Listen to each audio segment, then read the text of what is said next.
Vidyasagar senior secondary স্কুলৰ 4th annual sports meat লগত সংগতি ৰাখি আজি আমি এটা কালচাৰেল ৰেলী ওলাবলৈ আৰম্ভ কৰিছোঁ। আসলতে আমাৰ প্ৰতি বছৰে আমি এনুৱেল স্পৰ্টছৰ লগত সংগতি ৰাখি এই ৰেলীটো ওলাওঁ।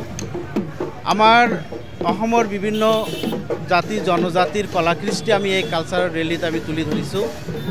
লগতে আমাৰ মাননীয় মুখ্যমন্ত্ৰী মহোদয়ৰ যি এক প্ৰচেষ্টা, বাল্য বিবাহ বন্ধ কৰা, হেলমেট পৰিধান কৰা, লগতে যুৱ প্ৰজন্মৰ মাজত যিটো ড্ৰাগছৰ আসক্তি, এই বস্তুখিনিও আমি আমাৰ এই ৰেলীৰ মাজত এটা এৱাৰনেছ হিচাপে আমি তুলি ধৰিছোঁ।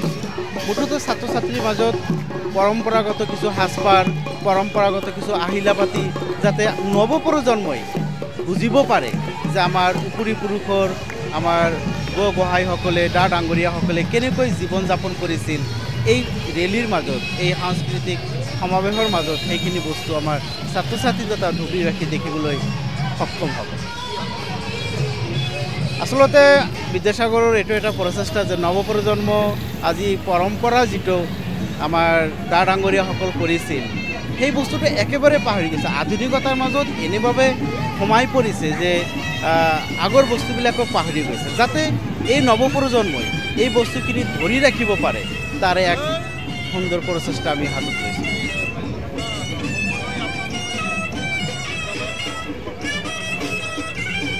হয়, মাননীয় মুখ্যমন্ত্ৰী ডাঙৰীয়াদেৱৰ যি এক প্ৰচেষ্টা হাতত লৈছে, আমি ভাবিছোঁ যে এই প্ৰচেষ্টা যদি আমি গাঁৱে ভূঞে আমি প্ৰত্যক্ষভাৱে যদি আমিও এটা এৱাৰনেছ প্ৰগ্ৰাম লৈ মানুহৰ মাজত তুলি ধৰিব পাৰোঁ, তেনেহ'লে আমাৰ মুখ্যমন্ত্ৰী মহোদয়ৰ যিটো প্ৰচেষ্টা এটা আৰু বেছি সফল হ'ব বুলি আমি আশাবাদী।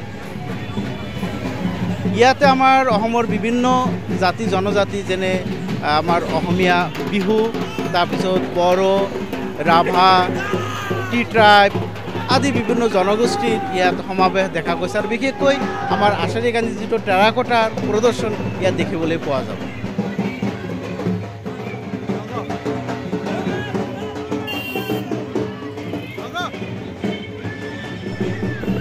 Vidyasagar Senior Secondary School, since its inception, is focusing on co-curricular activities and academic excellence.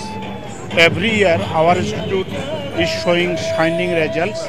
Last year also, around 200 students appeared in HS Science stream in the final exams, out of which 4 students got more than 90% of marks.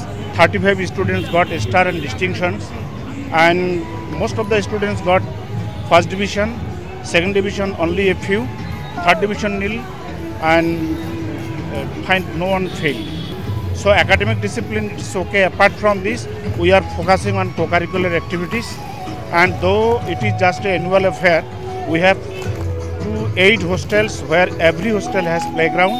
Students are encouraged to play every day. And fact is that games and sports have great importance in the lives of everyone, and students are asked to participate in games and sports. Games and sports help in cognitive development as well as physical development. That's why we ask students to balance sports activities with their studies.